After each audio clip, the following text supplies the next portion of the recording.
Ladies and gentlemen, welcome back to the Road to Grandmaster series. This is episode number 63, I believe. I'm losing track already. And in this series, I am taking you through the ups and downs of the journey to the Grandmaster title. Recently, there's been a lot more going down than up. And in this tournament in particular, I've got half out of 4. But this is my 5th round recap, and I'm back on track. I feel like the last 2 games I've played very, very well, including the one today. And if you'd like to watch these games live, or if you want to learn from these games, you want to take little exercises from these games and watch these games to actually get better, you can, because on Chessly, we're doing both of those things. We're doing a watch party where you can guess the move. My next game starts at the time of recording this video in 2 hours. And also, you can learn from all these games. You can do exercises, you can do drills, etc. The link has been in the description throughout the recaps. I don't know why more of you are not taking advantage of it. You can participate in all of that for 100% free. Chessly is amazing, and honestly, I'm looking forward to this tournament being over and just getting back to work on Chessly. Like, I have so many ideas to completely transform chess education this year and make it amazing for all of you. So if you already joined it and are a paying member, we're only going to be adding value. We're not going to take away anything from you. You're going to get more courses this year. You're going to get more features this year. Your account integration to chess.com is going to be better. Like, it's going to be awesome. So I'm just really looking forward to it. And that's why I talk about it in almost every video. All right. I'm not like promoting you something that is a scam. I am really, really motivated and excited by it. Now, in this game, so let me take you through my mindset. This was the second game of the 3rd day of the tournament, and I had just lost the previous round to Josiah Stearman. So I'm not in a great mood. It sucks to lose. And I didn't prepare much for this game at all. I prepared literally one thing, and it happened in the game. I just sort of got a little bit lucky. So my opponent has been playing the English recently. My opponent is maybe in his 50s, maybe in his 60s. I think he might be in his 50s. He's a very strong grandmaster from Serbia, now a little bit lower rated than he was in the past. It's because he's just playing and losing points to strong kids, kind of like me. He and I are not much different. And recently, he's been playing the English. He's played it twice in this tournament. So what I decided before this game is I was going to play b6. I actually have a course on b6, which is the e6 b6 setup. It's quite literally called the e6 b6 setup. Actually, I think on the new Chessly, it's called Owen's defense. And the point is basically that you give white a giant center. You just allow white to have this massive center, which he doesn't have to take. But, you know, it's the most principled decision. And then I go bishop b4. And, you know, here white has several approaches. Queen c2 is not the most critical. It is what my opponent played in the game. He can play f3 and try to bolster the center with a pawn, and then black has ways at attacking the center. It's very, very complicated stuff. One of my favorite variations here goes like this, and then white has literally taken all of black's pawns, but black is better, which is kind of amazing. And it's because black has much more developed pieces and closer to castling, and white's king is weak. He went queen c2. What's funny is I expected this. And here there's a fun line. Queen h4, which attacks the pawn on e4 because there's a pin. He goes here. Now I take the knight. That is why I put my bishop on the b4 square. And then he has to take like this because he has to support his center. And now I play f5. And the point is that, of course, if he takes, he will lose a rook, and then he will lose the game. Now, again, this is literally the only thing I prepared. I prepared to getting to this position. So he attacks my queen. He couldn't play f3 here because I would capture his king. And now I play fe, and I prepared fe, and the game would continue. He has some other moves, but like this was the position. Like this morning, like yesterday morning, I looked at this position for 5 minutes, and I spent most of my time preparing for Josiah. And I was like, I'll figure it out. And the other thing I decided before this game was I'm going to play extremely fast, which is really uncomfortable for me in classical. Like 99% of you have never played a chess tournament over the board. And that, you know, the Venn diagram of that is also like, you're like me, you watch these top players play and they generally play slow. You got to understand, when you have 90 minutes, you feel a degree of pressure Like, if I make my next decision in a minute, like, let me take you through my brain. If I make a decision in 2 minutes, there is no way I got the full context of the position. And my biggest concern, because I'm an adult who's almost 30 years old, the second I make a move on the board, I start going, was that the right decision? Should I have done that? What if I had something better? Then I start spending time and energy thinking the decision I made was bad and a better decision could have been made. It's part of being an adult. Like, you just overthink nonsense, like all sorts of things. It doesn't matter what it is in life. You just will overthink something. You can't just be like, I played my move and I'm sticking to it. It's a skill you have to develop to just let go of what could have happened. It's a really, like, there's a lot of pressure when you play classical chess. And so for me, that's why, like, sometimes, yeah, I'm thinking a lot. But what I decided before this game is I'm going to make every decision fast. Here my opponent spent 7 minutes. He took like this, which was not in my notes. I remember my analysis was FE is the better move, and then play can continue from here in many, many directions. He took like this.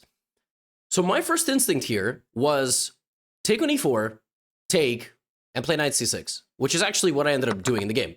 And you'll notice I barely spent any time. I spent like 2.5 minutes, 3 minutes max on this decision.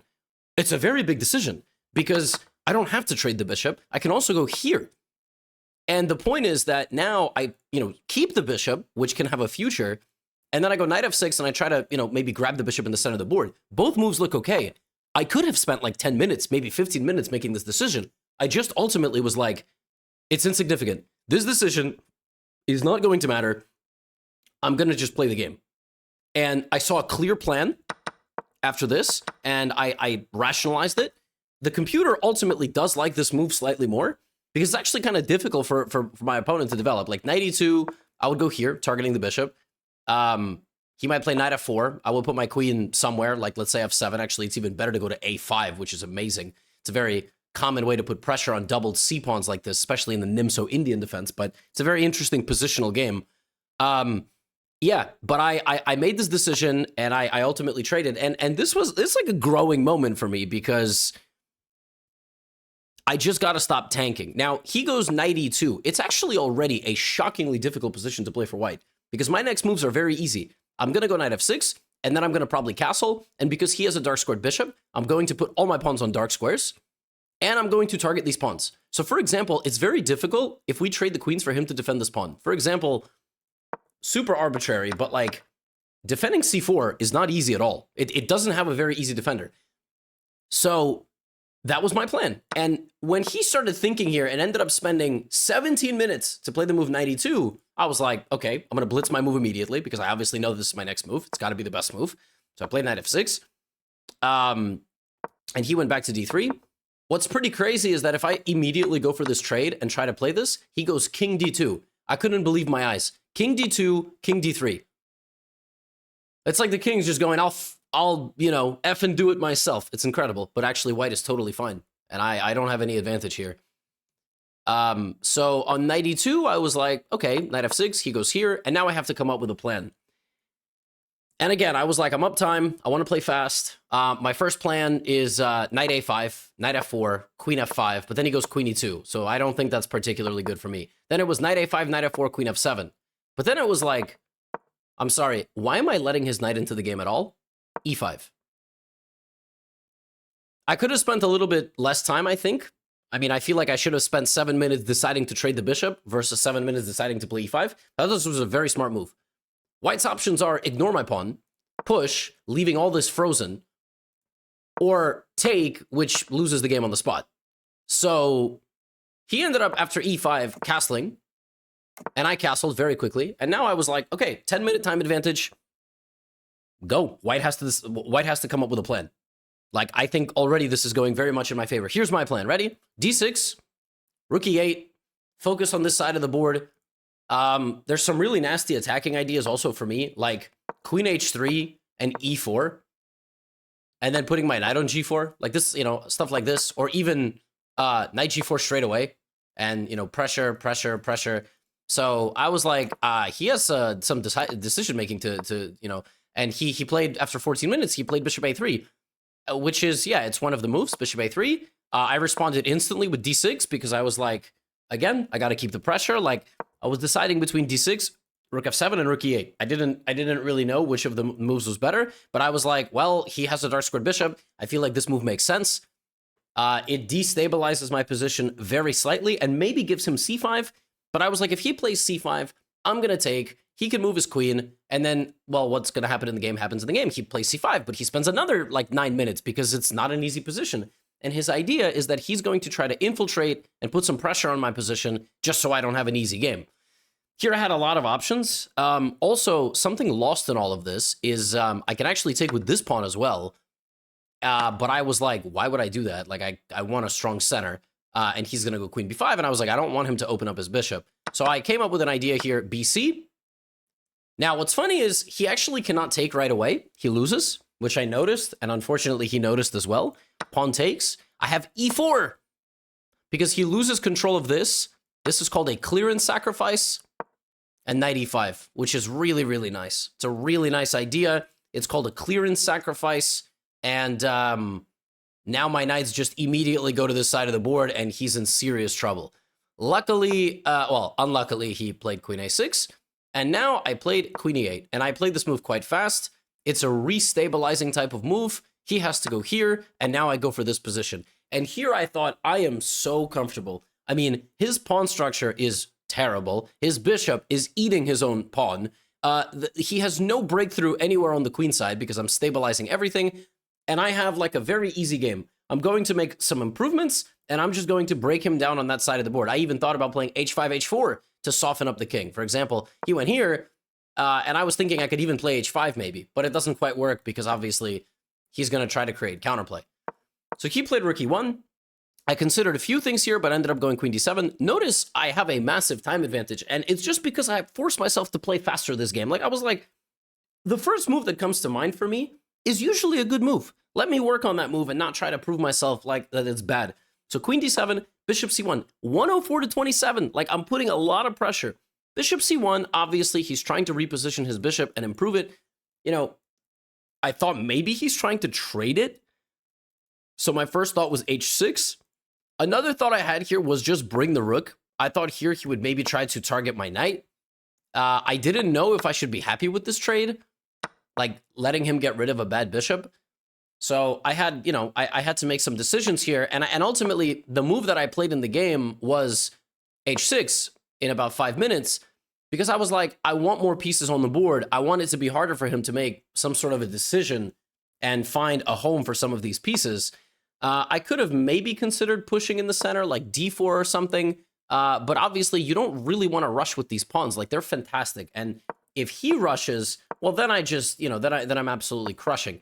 I understood that he probably wants to go f4 and put his knight on d4, and that is the way he's going to try to create counterplay, which is ultimately what he went for. He spent about 10 minutes on this move, and honestly, I don't really see another solution. Like, he probably has to play f4.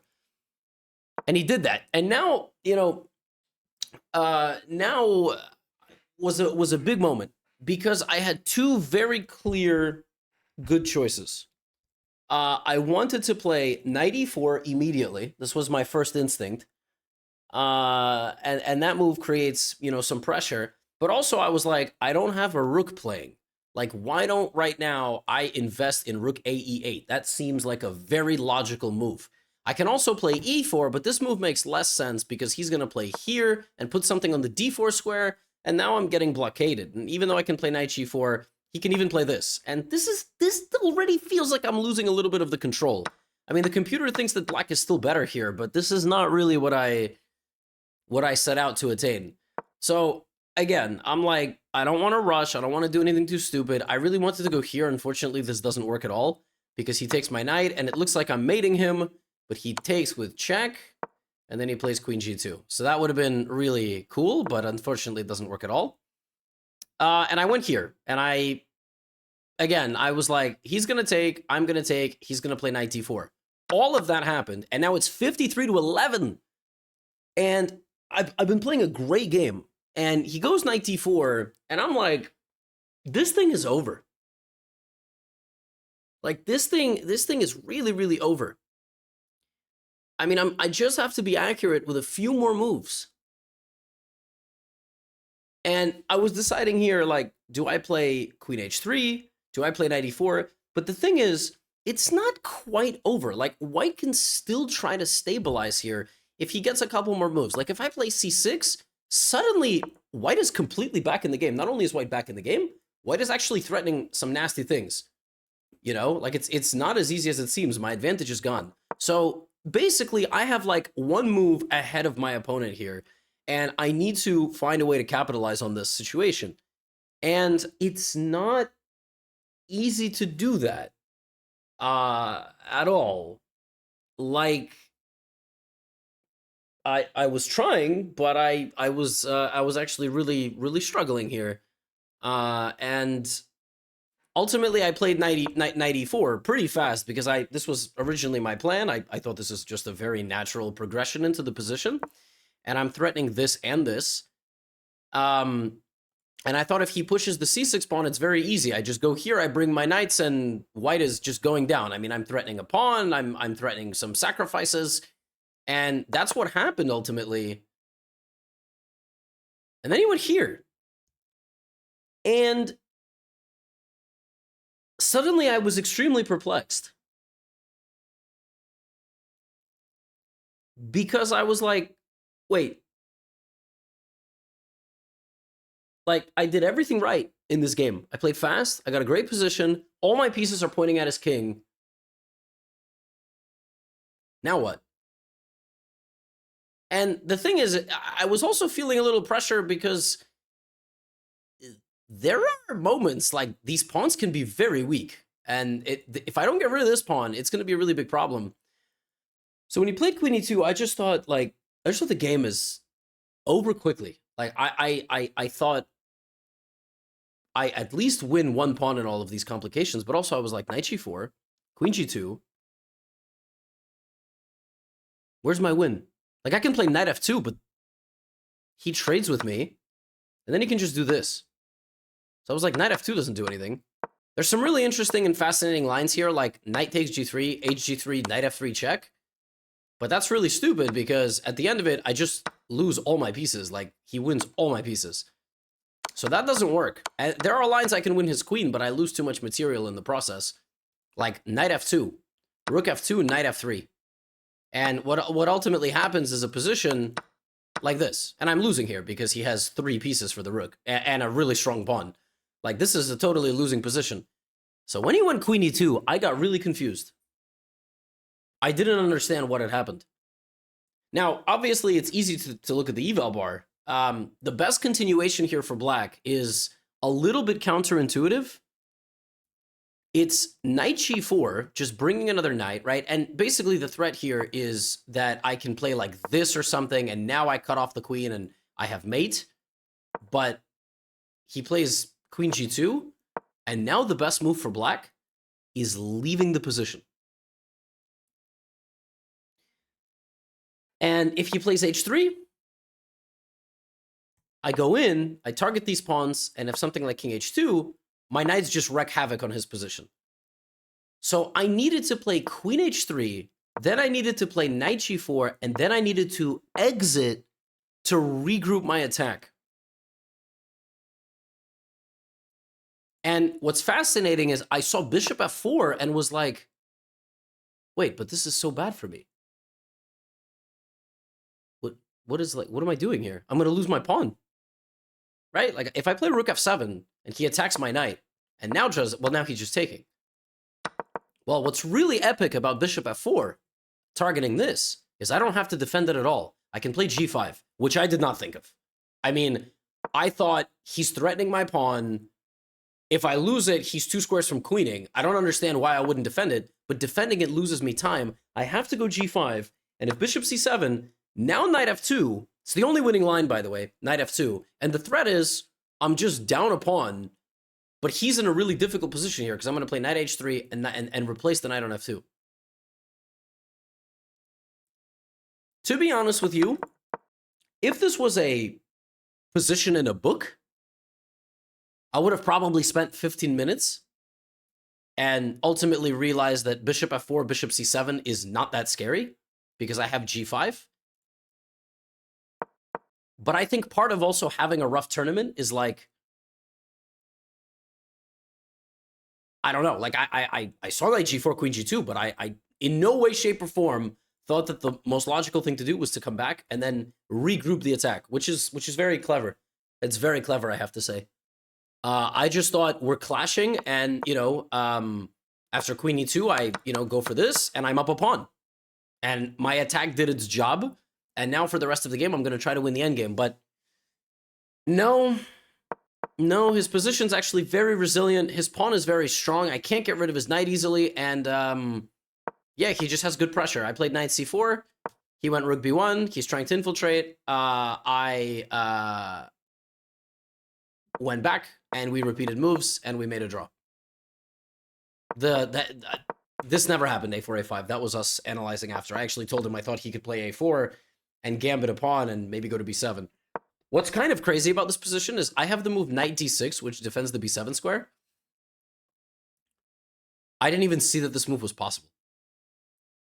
Like, because I guess he can just go back to e1, but maybe not because my rook is protected, which is pretty legendary. But yeah, I was very tired, mildly frustrated, but I was just like, whatever. Like, at least I didn't, lose a game. Like, it's good to stabilize.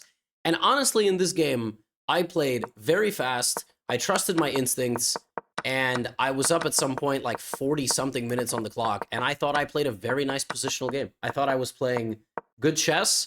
I just didn't... I mean, I played great until this moment where I had to just play like knight g4, queen h5, and just realize sometimes the game takes 40 moves to get a decisive position. But yeah, if I can play games like this, I will be happy. Like, this was a game where my brain worked, and I played fast, and I played well, and I had a big time advantage, and what can I say? This was good. I don't feel bad at all playing a game like this. So that is all I have for you today. Friendly reminder that if you would like to learn from these games, you should check out the mini course. By the way, XP is double in this course, and this course expires. This course is expiring when this tournament is over, so you will not be able to do it in 2 days. All right? That's all I've got for you. Not the best tournament, but I'm playing my way back into form. I don't even feel like I've played that badly, and I have 1 out of 5, which is kind of crazy. But let's try to win some games. We have 4 more games to go, and then we will get back to our regularly scheduled programming. I saw some comments that ranged from, hey, Gotham, are you covering Tata Steel? To, Gotham, I got a comment like this yesterday, like, Gotham, I know you hate Gukesh. I know you're not cheering for him. You're an idiot. And blah blah blah blah. And well, he's gonna prove you wrong, guys. Of course, I'm gonna cover Tata Steel. I'm just playing a tournament. It takes up like 15 hours of my mental for the day. I can't follow the games at all. I will cover Tata Steel when this tournament is over, which is tomorrow. Relax. Deep breath.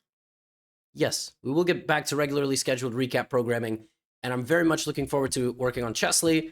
And we have freestyle chess, which is also coming up, the big event in Germany, and I will actually be there. So that's exciting. Okay, get out of here.